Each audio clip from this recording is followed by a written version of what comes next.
Clarity या clarity बहुत ज़रूरी है जीवन के हर क्षण में, जीवन के हर पल में और जीवन के हर मुकाम पे।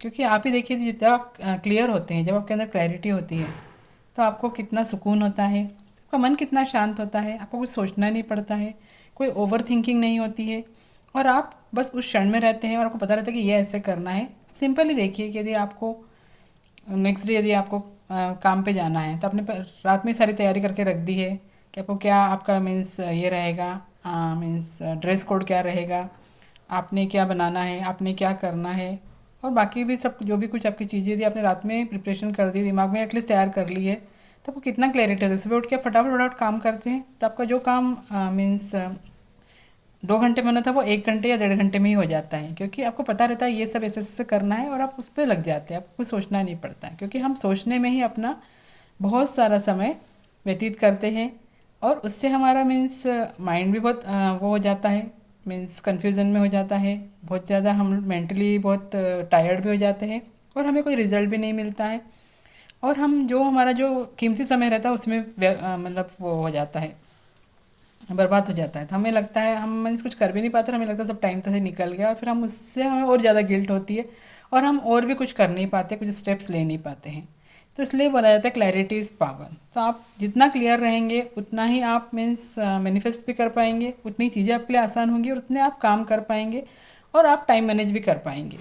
तो क्या करना चाहिए क्लैरिटी के लिए? क्लैरिटी के लिए सबसे पहले यही है कि पहले आपको यदि जनरलिंग करना चाहिए। जनरलिंग यानी लिखना, जितना आप लिखेंगे ना उतना जो क्लियर होते हैं। आप देखिए पहले लोग एक लिस्ट बना के रखते थे, तुम कहीं मार्केट जाना तो अपन जैसे जो लिस्ट बना के रखते हैं कि हाँ ये चीज़ें हमको लानी है, तो हम कितना क्लियर, हमको दिमाग में सोचना नहीं पड़ता, हम जाके लेके आ जाते हैं। तो जितना आप जैसे कोई भी चीज़ लिखते हैं ना तो वो चीज़ आपके दिमाग से नहीं निकल जाती है, पेपर पे आ जाती है। और जब पेपर पे आप लिखते हैं ना तो आप प्रॉपरली उसको लिखते हैं, क्योंकि आपको पता रहता है कि लिखने में एकदम ऐसे नहीं कुछ भी लिख दिया, तो उस समय आप प्रॉपरली प्लान करके लिखते हैं तो आपकी ऑलरेडी प्लानिंग हो जाती है।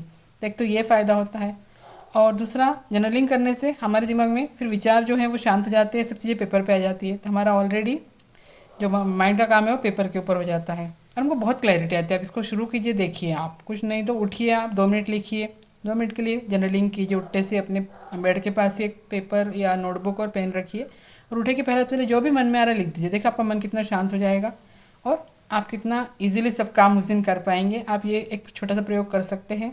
इसके बाद क्लैरिटी तब भी नहीं आती जब हमारे अंदर बहुत सारी इन्फॉर्मेशन हो। तो इन्फॉर्मेशन को ओवरलोड इसलिए हो जाता है कि जो हमारे ज़रूरी नहीं है उसको हमें नहीं देखना चाहिए, उस पर ध्यान नहीं देना चाहिए। हम हर चीज़ देखते हैं, हम हर चीज़ जानना चाहते हैं आजकल और कुछ भी देखते रहते हैं, तो उससे हमारा माइंड में बहुत ओवरलोड हो जाता है। तो जो मेन चीज़ें हैं वही हमें ध्यान नहीं आती, बाकी सब चीज़ें हमारे दिमाग में चलता रहता है। या कोई हमारे अनवांटेड चीज़ देख लेते तो हमारे दिमाग में वही चलता रहता है कि अरे ये ऐसा कैसे हो गया, और हम उससे परेशान हो जाते हैं। तो और फिर हम कहीं ना कहीं उसमें खुद को भी जोड़ लेते हैं कि अरे मेरे साथ ऐसा हो गया, तो जबकि ऐसा कुछ रहता नहीं है। इसलिए जितना आप इन्फॉर्मेशन जितनी ज़रूरी उतनी ही लेंगे तो देखिए आपके लिए कितना ईजी हो जाएगा।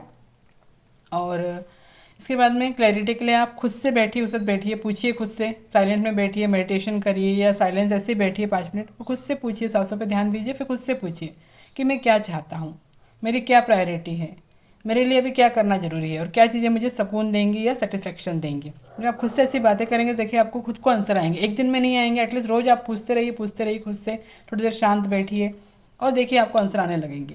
क्लैरिटी हमें नेचर में जाने से मिलती है। हम नेचर में जाते हैं, नेचर वॉक करते हैं या एक्सरसाइज करते हैं तो भी हमारा देखिए इमोशंस, हमारा मन बहुत शांत हो जाता है और हमें समझ में आने लगता है कि हमें क्या करना चाहिए और क्या हमारे लिए सही है। तो इस तरीके से जो चीज़ें हैं इनको यदि हम करते हैं तो हमें क्लैरिटी आने लगती है। और यदि हम खुद से ही कहें, खुद से हमेशा यही बोलना है कि जैसे खुद का नाम यदि आपको बहुत ज़्यादा कन्फ्यूजन हो तो आप खुद के लिए बोलिए कि जैसे मेरा नाम रसना है तो बोलूँगी क्लैरिटी विथ रसना, या रसना हैज़ सो मच क्लैरिटी। तो आप खुद के लिए जब ऐसा यूज़ करेंगे ना दिन भर, तो आपको खुद को, जब हम क्या करते हैं कि जो हमें नहीं है वही हम, मतलब जो हमें नहीं चाहिए वही बोलते रहते हैं। मैं बहुत कंफ्यूज रहती हूँ, मुझे कुछ समझ में नहीं आता, मैं ओवर थिंकिंग करती हूँ, तो वही चीज़ें बढ़ती जाती है। यदि हम खुद के लिए बोलेंगे कि देखिए आप खुद के लिए सोच के देखिए कि मैं बहुत क्लियर हूँ, मेरे अंदर बहुत क्लैरिटी है, मैं हर चीज़ बहुत क्लैरिटी से करती हूँ या करता हूँ, तो देखिए आपको कितना ईजी हो जाएगा सब चीज़ें करना। इसलिए बोला जाता है कि क्लैरिटी आती है एक्शन लेने से। जितना आप एक्शन लेंगे उतना आप क्लियर बनेंगे। आप सिर्फ बैठ के सोचेंगे तो कुछ भी नहीं होगा। तो आप यदि आपको क्लैरिटी नहीं आ रही है तो आप छोड़िए, सोच मतलब शुरू कीजिए एटलीस्ट 2-3 जो चीज़ें जो काम करना है, छोटे छोटे कोई स्टेप्स लीजिए जो आपको करना है, या बदल से कर रहे हैं नहीं से सोच रहे हैं, जब आप ऐसा भी करेंगे देखिए आपके अंदर कितनी क्लैरिटी आ जाएगी। और जब आप एक बोलते हैं ना, how you do anything like you do everything, जब आप एक चीज़ करना शुरू करेंगे तब बाकी चीज़ों में भी आपको क्लैरिटी आनी शुरू होगी, क्योंकि एक चीज़ में भी आप क्लियर हो गए तो बाकी सब एरिया में फिर वो चीज़ काम करती है, आपका दिमाग वैसे ही काम करने लगता है। तो इसीलिए आज कोई एक एक्शन लीजिए, कोई एक छोटी स्टेप लीजिए, कोई एक चीज़ पे काम कीजिए जो आपको क्लैरिटी मिले, जिसमें आपको